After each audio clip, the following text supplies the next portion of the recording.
Okay, we've just come around the block. The black building with the City Museum is over on my right here. And we are in the former armory of the city of Geneva. We're here with 4 cannons, 5, that were actually captured by Napoleon.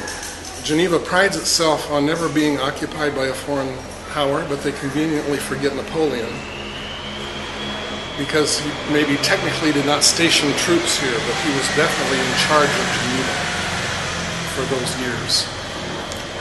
Geneva got the cannons back at the Treaty of Vienna, which put Europe back together after Napoleon had messed it up. I think the city leaves the cannons here to remind the French that they didn't win after all. Anyway, what's interesting for us is 3 mosaics that represent 3 key moments in the history of the city. The first one is Julius Caesar, who came through Geneva on his way to capture Gaul, present-day France.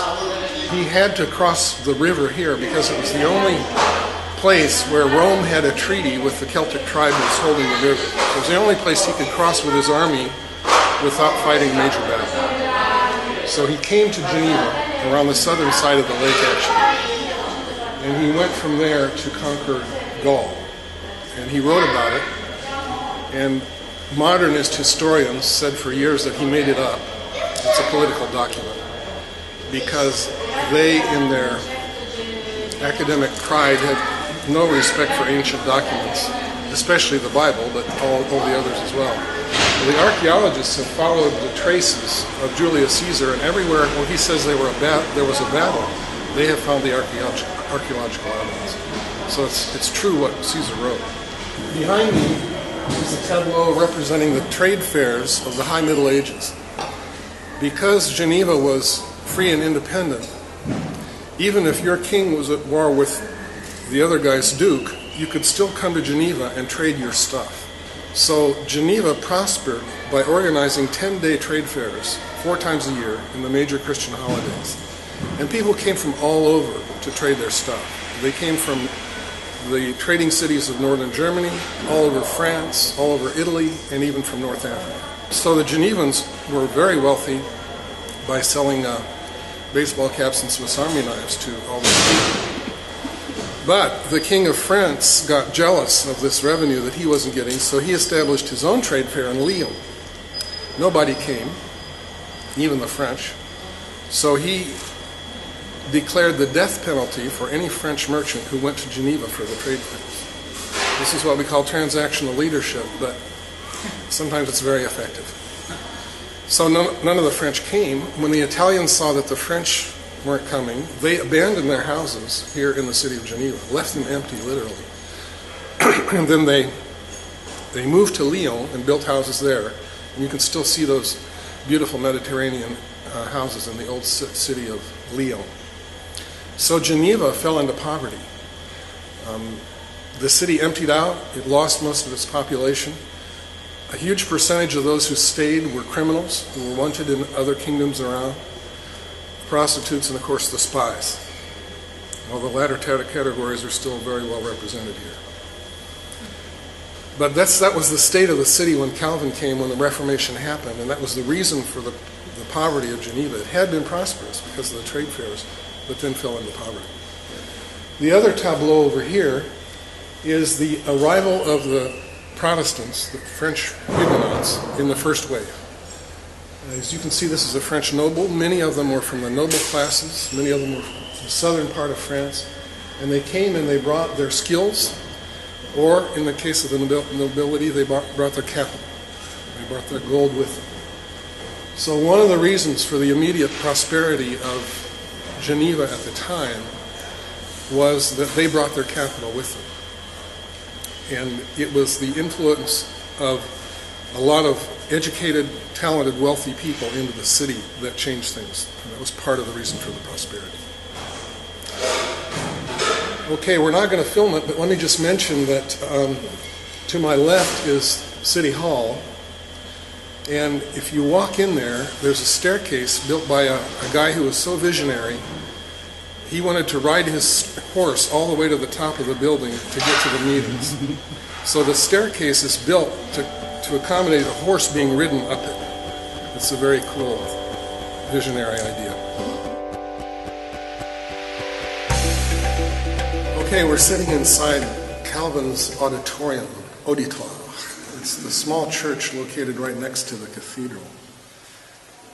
There's been a church on this spot since the 5th century. The original churches were built where the cathedral is. We don't know exactly when, but the ruins they have found of the original stone churches were from the 5th century. We know that Christianity arrived in the 2nd century because the Roman prefect of Geneva converted to Christianity, and that's recorded in the written history. The gospel probably arrived actually in the first generation, brought by businessmen up the Rhone from Marseille. If Paul went to Spain, the Apostle Paul, as many people think he did, then he would have stopped in Marseille, and he would have preached the gospel there. So it's very possible that the gospel came to Geneva that way. And then there were many Christians in the Roman army who brought the gospel to Switzerland as well, in different generations. Anyway, this was a church built next to the main churches. And at the time of the Reformation, it had been the prayer chapel of the bishop, because the bishop has to have his own chapel to pray in. You can't just pray with everybody else. It's kind of like the provost. Anyway, they closed down the church at the time of the Reformation, but very quickly they realized they needed a smaller place where Calvin could teach. And so this was the place that he taught several times a week. The Reformation in Geneva had several factors contributing to it. One was this vacuum, this huge hunger for change that is an absolute prerequisite. People ask me, can Geneva have another Reformation? And I say, not this year, because things are going too well. Why should you want to change your whole life when you live in Geneva and you get a Genevan level salary? There's no hunger for change in the culture. But it can happen in other places where there is that kind of vacuum and that kind of hunger. And of course, there are many of those nations in the world. The second was an incredibly gifted apostolic team. Most of the leaders from a huge nation were exiled and they came to Geneva. They came to join Calvin in his noble experiment to rebuild the church and a nation on the principles of the Word of God. So you had a huge talent pool that was concentrated here. For example, Calvin recruited his favorite teacher from school, Mathurin Cordier, to run the school system here. And it's an incredible work that he did in education. Pierre Viret was an educator also and ran the schools in Lausanne, especially the University of Lausanne. We'll talk more about that later. But it was this apostolic team that came together, which is what's needed for a city with the influence of Geneva. By the way, let me mention here another very recent reason for the influence of Geneva, and that is that this Geneva and this whole lake area has become a center for commodities trading. 80% of the world's commodities, the minerals, the oil, the grain, they're traded right here. Switzerland has no commodities except for granite and snow. But all the world's commodities are traded in this place. This is the marketplace of the world as well as the diplomatic capital of the world, which shows that there's something going on in the spirit. And that's what we should be attentive to. Anyway, the other pillar of the Reformation, there was the need, the team, and then there was the daily preaching of the gospel. In the French Reformation, they believed that adult conversion was necessary. They were not like the Lutherans who believed that if you were a citizen, you were a Christian. So they preached the gospel daily in this city for generations because they knew not everyone had made that decision. And the whole thing was based, first of all, on a personal encounter with Jesus Christ. They knew that no change was possible in the nation unless there was this personal change that happened first. So there was the daily preaching of the gospel. Then there was the teaching. Calvin believed, as we've already said, that the Bible contained everything necessary to have solid families, solid spheres, every area like education, the economy, the state as well as the church. It was all there in the Bible, so you needed to teach. And he taught here in this place. And we know he taught in that alcove, actually, because we have a student notebook from the 16th century where the students drawn a cartoon of Calvin teaching when he should have been taking notes. And some things never change. But he would teach here how to live. He would preach in the cathedral on Sunday, and then John Knox would preach here on Sunday, because Knox, when he was persecuted by Mary Queen of Scots, he came to Geneva, and he was pastor of the English-speaking refugees. And Calvin was very close to that congregation, and he was a friend of John Knox's. John Knox was the one who called Geneva the most heavenly place on earth. A lot of people were critical of what was going on here, but some of the ones who actually lived here at the time of Calvin were very positive about it. So Knox watched and listened the same way Calvin had in Strasbourg with Bucer.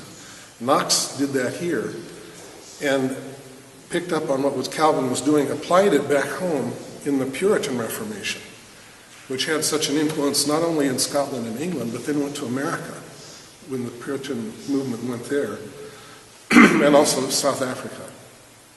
So that was another way that the teaching of Calvin went around the world. It was through John Knox, actually. What else to say about this chapel? There are exhibits here. There's a cardboard cutout of Calvin so you can get your picture taken next to him. Dear Pastor, here I am with John Calvin in Geneva. The other cool thing is that for his 500th birthday in 2009, they made these audio-visual presentations where they took engravings of what he looked like and animated them and put them with texts of things he wrote, prayers that he prayed, sermons he preached, conversations he had that were written down. And so you can see Calvin praying, you can see him writing his books, and he's quoting the text out loud. You can hear him preaching the words that he actually preached. Because of the radical nature of his experiment and the interest around Europe, and because these guys really understood communication technology and wanted to get their message out to the entire population, in contrast to the Catholic Church, who didn't care about the entire population, they were very committed to getting Calvin's stuff printed. So every time he spoke in the cathedral or he taught here in the auditorium, there was someone taking notes. And that person would write everything down and go straight to Calvin's printer. There were several printers in town, but one of them did only Calvin's stuff. And they would typeset it in the old printing presses, lead letters for each character, but it would be printed and on its way around Europe within a week. Incredibly fast, especially at that time. So the other reason for the spread of the Reformation was this commitment to use the new technology, which was the printing press with movable type, and to get the message into the language of the common people. The other factor that I'd like to mention that really ensured the rapid cultural change was an emphasis on personal accountability and sphere accountability. Sometimes I get the impression that we think we can teach our way to revival and reformation. Not a reformation, certainly. There has to be accountability structures. And one thing that we have not worked out in general is the whole question of authority in the church. What is our authority in discipling, for example? We can say that Calvin probably got that one wrong. And one of the problems of the Reformation here is that the church probably had too much authority in certain areas. The pastor of each parish, we mentioned the deacon who was there to take care of the poor and needy, make sure they got help, but the pastor in each parish had one major responsibility outside of preaching in his church, and that was conflict resolution. They went after people who were in conflict, and they called them to reconciliation. There were also neighborhood councils in each parish, where if a guy was beating his wife, or the wife was going out to the tavern in the evening, or vice versa, they would get called before the neighborhood council and told to change their behavior.